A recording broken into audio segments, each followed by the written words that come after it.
Good morning, class 6 students. Welcome again to your social studies classes. So class 6, we are studying chapter number 20 in your subject, which is about life in towns and villages in the medieval India. ठीक है, तो medieval Bharat में जो शहरों में और गांव में जो लोग जिस प्रकार की लाइफ स्टाइल उनकी थी उसके बारे में हम लोग इस चैप्टर में पढ़ रहे हैं. So to study this chapter, everyone should open the book and come to page number 137. सारे बच्चे पेज नंबर 137 पे आएंगे पहले. Come to points. और आज हम लोग क्या जानेंगे, उस दौरान जो सिक्के प्रचलन में थे उनके बारे में हम लोग आज पढ़ेंगे. सबसे पहले चलो पॉइंट्स बने सिक्के. उस दौरान कैसे सिक्के प्रचलन में थे ये जानेंगे. देखिए, merchants traveled to different parts of the world and discovered new ideas and things, and as a result trade and commerce flourished. इस दौरान क्या हुआ, जो मर्चेंट्स जो व्यापारी थे वो पूरे देश दुनिया में भ्रमण कर रहे थे अपने सामान को बेचने के लिए और ट्रेड को फ्लरिश कर रहे थे ना.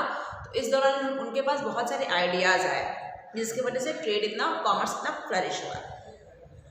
ठीक है, और इसी दौरान वो लोग कितने लोगों से मिले, पर्शियंस से मिले, ग्रीक्स से मिले, और इन्हीं के वजह से, इन्हीं की सोच की वजह से भारतीयों को भी ऐसा लगा कि हमें भी एक नए कॉइनेज सिस्टम को भारत में लाना चाहिए.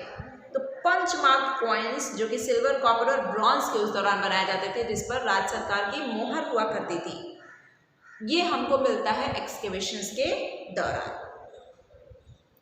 और इससे हमें ये पता चलता है कि जो कॉइन्स थे वो क्या प्रोवाइडेड थे, एक uniform and convenient means of exchange. ठीक है, कि आप कॉइन्स से, सिक्के से आप कुछ भी सामान खरीद सकते थे और इस वजह से आपका ट्रेड भी प्रमोट होता होगा. चलो नो मोर में आ जाओ. बारेगाज और भृगुकुच, ठीक है, स्टूडेंट नोन एज भरूच इन गुजरात. ठीक है, तो इन जगहों को आज भरूच के नाम से जाना जाता है गुजरात में. It was an important port, ये बहुत इंपॉर्टेंट पोर्ट था, as most of the trade with waste Asia was carried out from this port. Although it was difficult to enter this port due to a narrow gulf full of rocks. इस port में enter करना बहुत ही tough था because of narrow gulf of rocks, strong currents और लो harbour से. To facilitate trade को, व्यापार को यहाँ पे फैसिलिटेट करने के लिए किंग ने लोकल फिशरमैन अपॉइंट किए at the entrance of the gulf के एंट्रेंस पे, टू डायरेक्ट द शिप्स, ताकि वो शिप्स को क्या करें, डायरेक्ट कर पाए वो लोग coming to the port safely into Barygaza. ठीक है, तो ताकि वो लोग फिशरमैन जो रहेंगे वो शिप्स को क्या कहेंगे, बताएंगे कि आप इस रास्ते से जाइए, सेफली आप पहुँच जाओगे. चलो टाउन्स एंड सिटीज़ के बारे में जानोगे.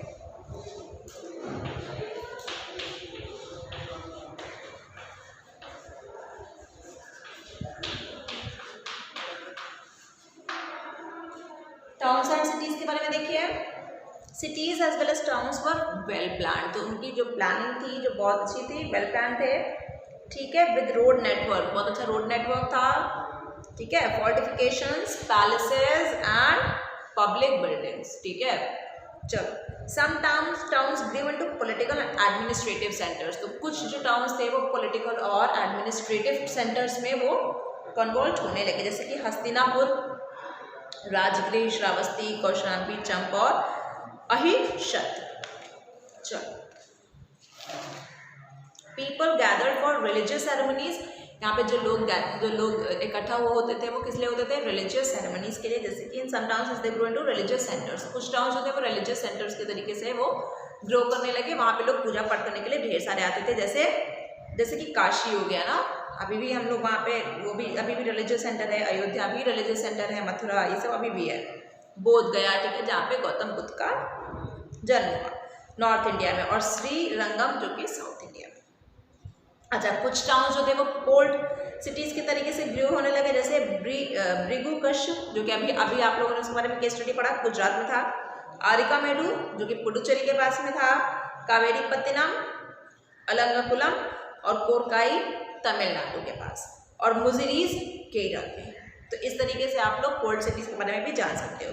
अच्छा, क्राफ्ट सेंटर्स कौन से थे, जहाँ पे ज़्यादा से ज़्यादा क्राफ्ट को डेवलप होने के चांसेस वहाँ पे ज़्यादा थे, जैसे कि Varanasi. Have crafts like textile, ठीक है। तो बनारसी साड़ियाँ जो होती हैं अभी भी टेक्सटाइल के लिए वो बहुत ज़्यादा पॉपुलर है। तो इस तरीके से pottery, ivory work, jewellery, stone और glass beads were also manufactured there. तो इस तरीके से वो कौन से जगह सेंटर्स के तरीके से उभरे, क्राफ्ट सेंटर्स। कुछ प्लेसेस जैसे कि कोदुमनार जो कि तमिलनाडु में है, वहाँ पे बहुत ही ज़्यादा मिनरल रिसोर्सेज में वो रिच है, वहाँ पे मिनरल बहुत ज़्यादा पाए जाते थे। तो रिच डिपॉजिट्स कौन कौन से मिनरल्स के, बेरिल, सफायर, क्वार्ट्ज यहाँ पे हमें मिलता है। चलो अब केस स्टडी देख लो नॉर्दर्न सिटीज के बारे में और सदर्न सिटीज के बारे में। चलो केस स्टडी पहले कौन सा, नॉर्दर्न सिटीज और फिर सदर्न।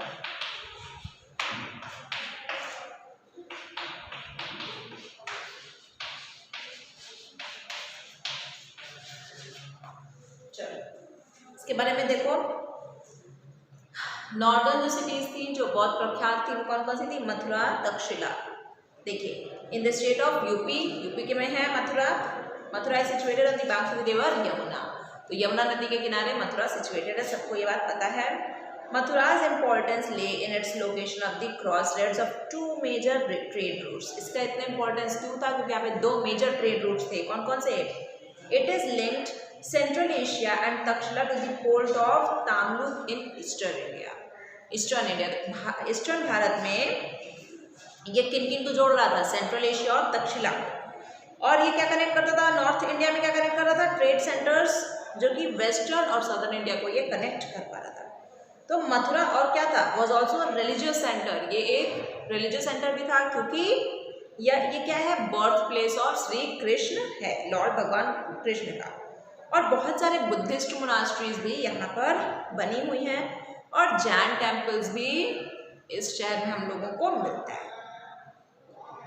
चलो sculptures made of red sandstone, ठीक है, वर प्रोड्यूस्ड हियर। तो यहाँ पे जो स्कल्पचर्स जो थे ये रेड सैंडस्टोन से बनवा करके यहाँ पे बनवाए जाते थे, इसलिए इस यूनिक स्टाइल को हम लोग मथुरा स्कूल ऑफ आर्ट के नाम से जानते हैं। तो मथुरा स्कूल ऑफ आर्ट में रेड सैंडस्टोन से स्कल्पचर्स बनवाए जाते थे। देख लीजिए, Kubera Mathura school of art का और सीटेड बुद्धा ये Gandhara school of art Taxila में होगा। चलिए तो देख रहे हो ना यहाँ पे मूर्तियाँ कैसे बनवाई जाती थी रेड सैंडस्टोन से। चलो अब तक्षशिला में आ जाओ। 30 kilometre north west of Islamabad in Pakistan. तो पाकिस्तान के इस्लामाबाद जो शहर है वहाँ से 30 किलोमीटर दूर नॉर्थ वेस्ट डायरेक्शन में कौन है, तक्षशिला शहर लोकेटेड है। City was an administrative centre, ये सिटी जो था ये एडमिनिस्ट्रेटिव सेंटर था मौर्यास के अंडर में, ठीक है। और क्यों, it was located on the trade route between the north India and places towards its west. इस वजह से ये भी क्या था, एक मेजर ट्रेड सेंटर था और इसी ट्रेड सेंटर से जो रोम्स थे उनसे हम लोग ट्रेड व्यापार साझा कर पाते थे। अच्छा तक्षशिला जो था वो सेंटर था किसका, बुद्धिज्म का भी और जैनिज्म का भी, क्योंकि यहाँ पे बहुत सारे बुद्धिस्ट और जैन मॉन्क रहा करते थे और उनके रिमेन्स अभी भी वहाँ पे हमें उनके बारे में कुछ जानने को मिल जाता है ड्यूरिंग आर्कियोलॉजिकल एक्सकेवेशंस। चलो डिस्टिंक्ट स्टाइल ऑफ आर्ट वहाँ पे हमको मिलता है। देखिए यहाँ पे बना है ना, seated Buddha Gandhara school of art. Buddhism और जैनिज्म का मेन हब था तक्षशिला, तो वहाँ से हमें गांधार आर्ट, ठीक है, distinct style of art Gandhara school of art से हमें वहाँ पे भी एक अलग अलग तरीके का जो कला है वो हमें मिलता है। चलो सदर्न सिटीज़ में आ जाओ। पुहार और कावेरी पत्तिनम। अब ये कैसे इंपॉर्टेंट था, this is a small village, एक छोटा सा गांव है on the eastern coast of Tamil Nadu, जहाँ पे कावेरी नदी बहती है और वो कहाँ जाती है, कहाँ गिर जाती है, बे ऑफ बंगाल में जाकर के मिल जाती है। पुहार में 2 डिस्ट्रिक्ट थे, मारूवुरपक्कम जो कि समुद्र के किनारे था और पत्तिनपक्कम जो कि वेस्ट साइड में था। Both these towns were separated by gardens, ठीक है, इन दोनों टाउन्स को गार्डन्स से अलग अलग कर दिया गया था। एंड ऑर्चर्ड से, जहाँ पे डेली मार्केट लगता था under the shade of trees, पेड़ के नीचे। सोचो मार्केट कितना खूबसूरत हुआ करता होगा ना। देखो Maruvurpakkam was close to the shore, Maruvurpakkam जो था वो भी नदी के किनारे था, समुद्र किनारे, और यहाँ पे बहुत ज़्यादा ट्रैवलर्स रहते थे, मर्चेंट्स रहते थे, फॉरेन ट्रेडर्स और बिजनेसमैन रहते थे, फिशरमैन भी रहते थे। फिशरमैन मतलब मछुआरे। तो the town had many warehouses, यहाँ पर बहुत सारे वेयर हाउसेस थे। Many other craftsman live in the city, और भी बहुत तरीके के क्राफ्ट्समैन शहर में रहा करते थे। पत्तीनापत्तम जो था वो एक पॉलिटिकल सिटी था, ठीक है। Kings, nobles, rich traders, farmers, ये सब यहाँ पे रहा करते थे। आरिकामेडु, आरिकामेडु बहुत इंपॉर्टेंट है, ये भी एक इम्पॉर्टेंट पोर्ट सिटी उभर करके आया है साउथ ऑफ पुडुचेरी में, लेकिन ये चोला रूलर्स के अंडर में आया था। ये जो सिटी था ये भी इन्वॉल्व था ट्रेड में विथ रोम, इसलिए इतना इम्पॉर्टेंट है।